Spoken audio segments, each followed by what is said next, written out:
Nora Vance had learned, 3 years ago, that the fastest way to survive in a civilian hospital was to become forgettable. She kept her sleeves down. She kept her answers short. She kept the tattoo on her collarbone, a black trident wrapped in thorns, hidden beneath scrub necklines and the practiced slouch of someone who wanted nothing more than to blend into linoleum and fluorescent light. Tonight, like every night, she was just another nurse at Riverside Trauma Center, checking vitals, charting meds, absorbing the quiet contempt of Dr. Marcus Whitfield, who had never once bothered to learn how she took her coffee, but had memorized every mistake she'd never actually made. Vance, that four should have been started 4 minutes ago, Whitfield snapped, not looking up from his tablet. He said it the way he said everything to her, like she was a rounding error in his otherwise flawless system. The other nurses exchanged glances. Everyone knew Whitfield had a favorite target. Everyone knew Nora never fought back. What they didn't know was that she'd once made decisions in places where 4 minutes was an eternity, where 4 minutes could mean the difference between a team coming home whole or not coming home at all. She said nothing. She finished the 4 in 90 seconds and moved to the next bed. Outside, rain had started needling the ambulance bay in sideways sheets, the kind of storm that made the whole ER feel like a ship groaning against a hull. Dr. Reyes, the attending on shift, kept glancing at the weather radar on the break room television, muttering about a front rolling in off the coast. Nobody paid much attention. Storms were routine. Whitfield's cruelty was routine. Nora's silence was routine. It was a Tuesday like 1,000 other Tuesdays, and that was exactly how she wanted it: invisible, unremarkable, safe. Then the first radio call crackled through the nurse's station, and everything about routine ended. Incoming mass casualty, ETA 6 minutes, multiple GSW and blast trauma, military personnel, command requesting full trauma activation.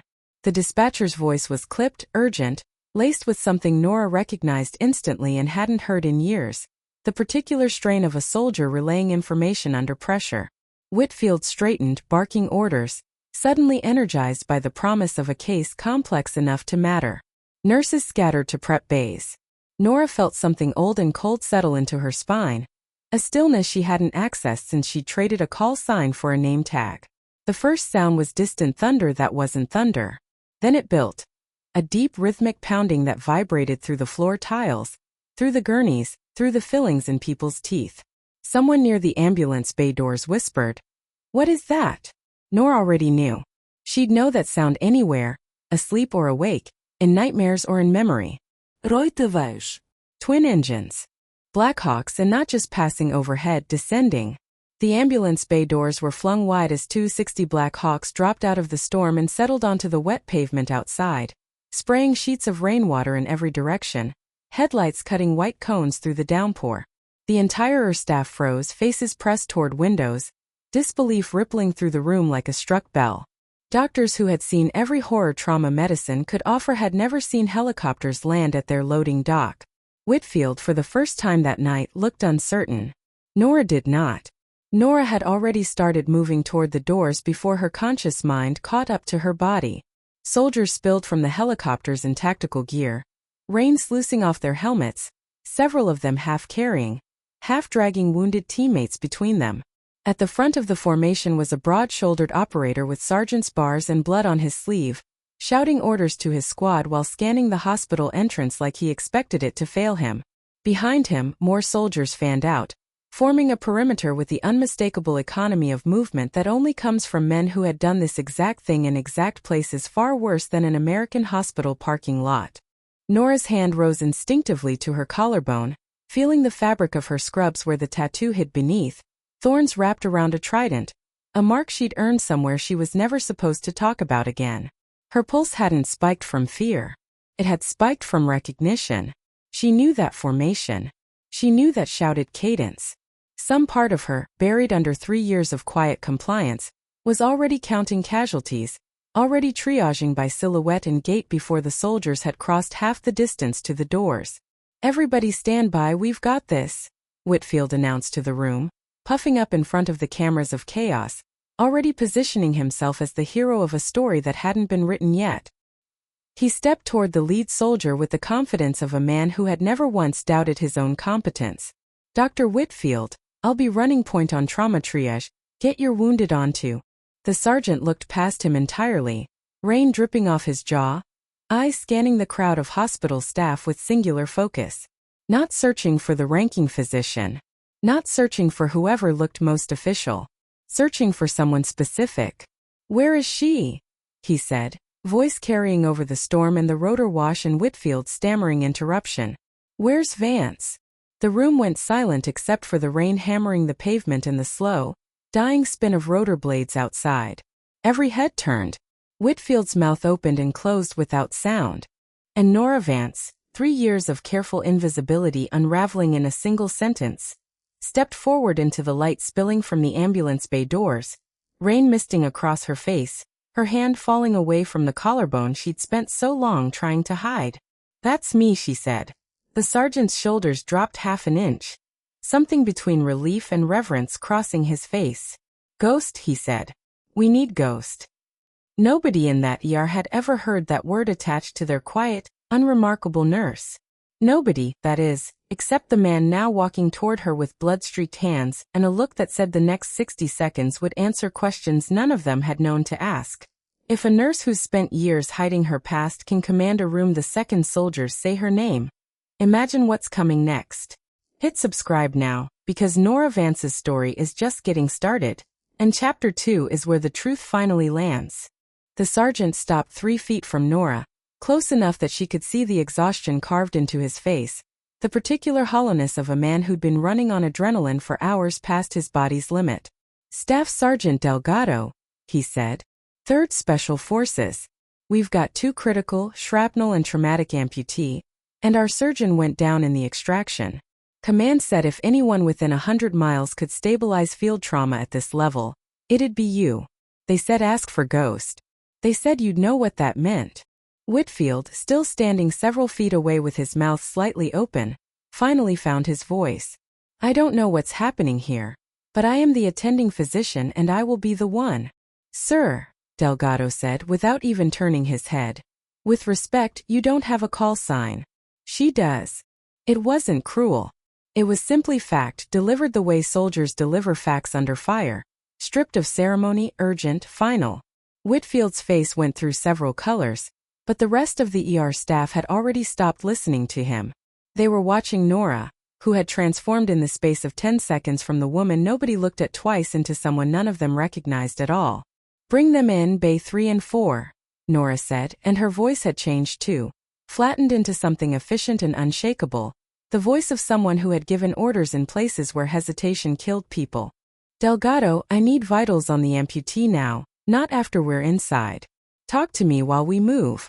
She was already walking backward toward the trauma bay, eyes locked on the litter being carried through the doors, hands already snapping into blue nitrile gloves like she'd never stopped wearing them. The soldier on the litter was young, couldn't have been older than 23. His right leg wrapped in a tourniquet-cinched mess of gauze and improvised splinting, his face gray with blood loss and shock. Nora's hands moved over him with a precision that silenced the entire trauma bay, checking pulse points, calling numbers to the nurses flanking her, adjusting the tourniquet with a motion so practiced it looked like muscle memory reaching back through years. He's got maybe 10 more minutes before we lose the leg for good. Get me 2 units ONEG and prep for immediate surgical consult. Reyes, you're with me. Dr. Reyes, who 10 minutes ago had been half watching a weather radar, was already moving, adrenaline overriding disbelief. Whitfield hovered at the edge of the bay, uncertain of his own usefulness for perhaps the first time in his career. He watched Nora work with the specific sick recognition of a man realizing he had spent 3 years underestimating the most capable person in his department. He'd mocked her timing. He'd questioned her judgment in front of patients. He'd once told her, in front of the entire nursing staff, that she was lucky to have a job at all given how often she seemed distracted. Now he watched her call a battlefield amputation save with the calm authority of someone who had done it 100 times in places with far worse lighting and far less equipment. Ghost, Delgado said again, standing at the edge of the chaos, watching her work on his soldier. You saved my life outside Kandahar. Pulled me out of a vehicle that was still burning. I didn't think I'd ever get to say thank you. His voice cracked slightly on the last word. And for a moment the hardened Green Beret looked simply like a man overwhelmed with gratitude he'd carried for years without an address to send it to. Nora didn't look up from her work, but something in her jaw softened.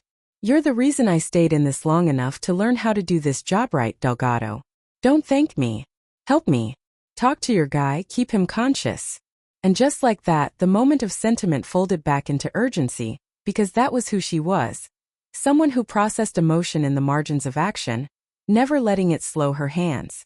20 minutes later, both soldiers were stabilized, the surgical teams had taken over, and the storm outside had begun to thin into a drizzle.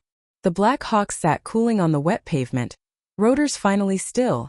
Soldiers gathered near the ambulance bay doors in loose clusters of exhausted relief.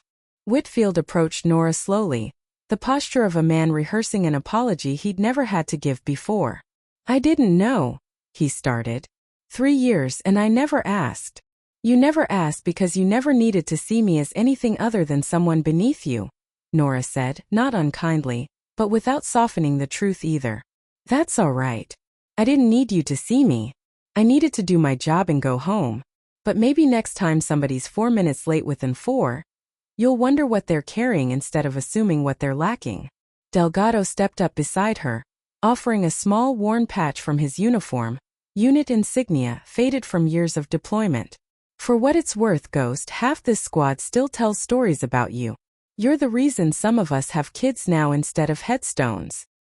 He pressed the patch into her palm, and Nora closed her fingers around it, feeling the collarbone tattoo beneath her scrubs like it had finally, after 3 years, stopped needing to hide.